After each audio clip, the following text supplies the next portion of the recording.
Hey everyone, today I'm going to show you how to rent and set up your own Rust server at Gportal. You can also use the link in the video description to get a 10% discount on your server and also support me at the same time. So let's get straight into it. First of all, if you have this symbol up here, the discount is applied. So then you're on the safe side. And then you have to create an account and log in. I already logged into my account, so we can skip this step here. And then you will end up at this starting site here, and then you can just scroll down, and Rust is right now on this list here. If it's not here, you can just go to all servers or game servers on the left side, and then just type in Rust here, and then you will see why ever Minecraft is here right now. But now you see we have Rust Console Edition, and another Rust Console Edition. We're going to choose this one. If you want to use this one, the crossplay for PS4, PS5, then the settings will be the same, so don't worry, you can still follow this tutorial. Now you have some presets here. For example, 30 days with 20 slots on your server, or 30 days with 50 slots. If you are like, nah, I just need 40 slots or something, or I want 90 days with 50 slots, then just go here, over here, create your own configuration that we're going to do now. And then you can choose the amount of slots and also the duration. I'm going to go with 3 days here, since, I just rent the server for testing or for showing it to you. Also, you can see here the discount is applied. And then you're going to choose the available location. If you live in New York, for example, then obviously you will have to choose USA New York. So just choose the closest location to you. For me, it's Central Europe. And after selecting this one, we can press continue.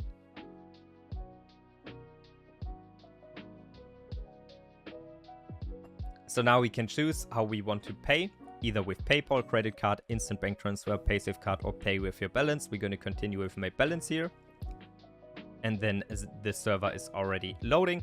This basically took a few seconds to set everything up, and now the server is starting. You see up here, you see a small bar with installing. It's done already now. So theoretically, we can already turn on the server, and the server's online, and we can join. Here we have our IP address, and so this is basically it with the overall renting and starting a server. But I would say let's go through some basic settings that you can change in Rust that are not too complicated and that you might change. First of all, the presets are most likely already pretty good and like the average game settings that you're going to use. But just in case you want to change anything, we're going to go through it. First of all, we have the game server load. You see the CPU is only at 6.25%. And then you have the FTP access data. Most likely you will not need anything here, so you can ignore this.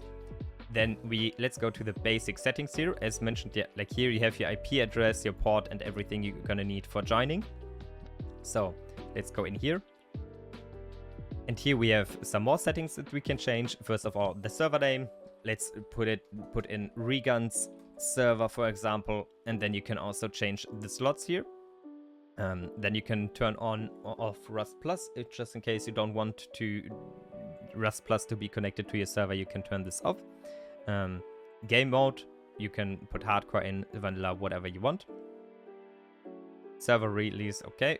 I'm gonna skip unimportant settings. Here we have population settings. This is quite interesting, since you can put in the bear population to 5 instead of 2, or to 6, so you have 3 times more bears. Same with horses, chickens, everything that you want. Even with hot air balloons or minicopter population, you can put it to 5. So it's pretty easy to go through here. Train car population, wolf population, zombie population. So nothing important or nothing complicated. Then the world size, obviously you can increase to up to 3 times bigger. What else? The map, okay. You can also change the server description to hello on my server or something like that. Anything else important? Heli bullet accuracy. I think here, for example, heli lifetime minutes. So normally the helicopter is on the map for 15 minutes. you can just put it to 30 minutes, so it won't leave for 30 minutes if you want to train your heli skills a bit or something and you don't want them to leave that early. You can turn on radiation or deactivate it. What else do we have?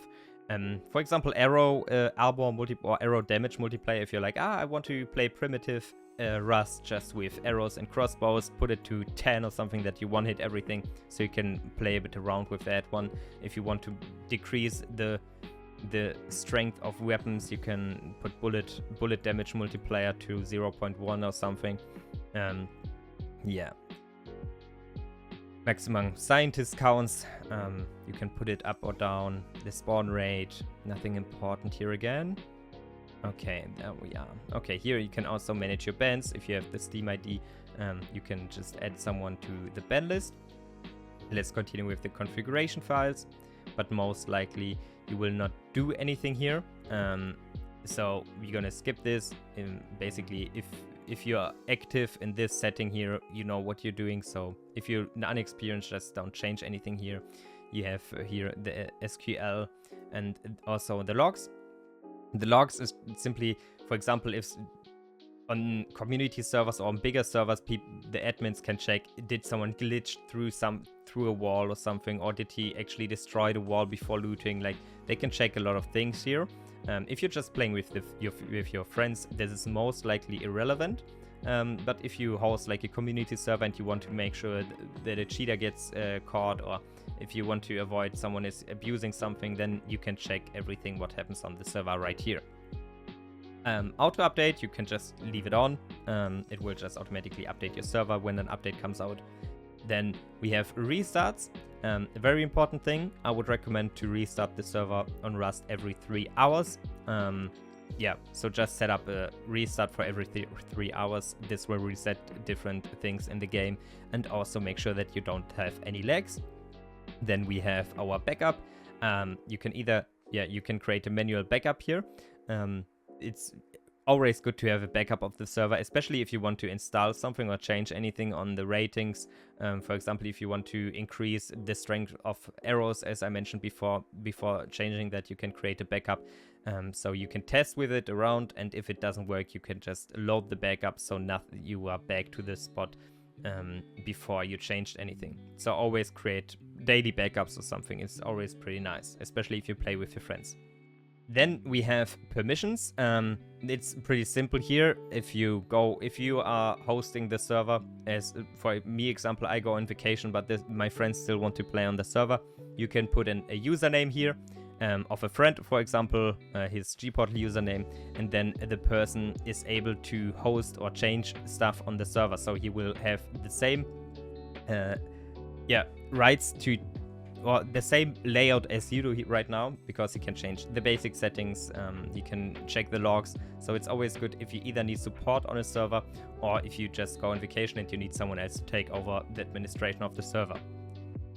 So that's it already. Make sure to use the 10% discount link in the video description. And also, if you have any questions, just ask them down in the comments below. And then hopefully see you in my next video. Bye!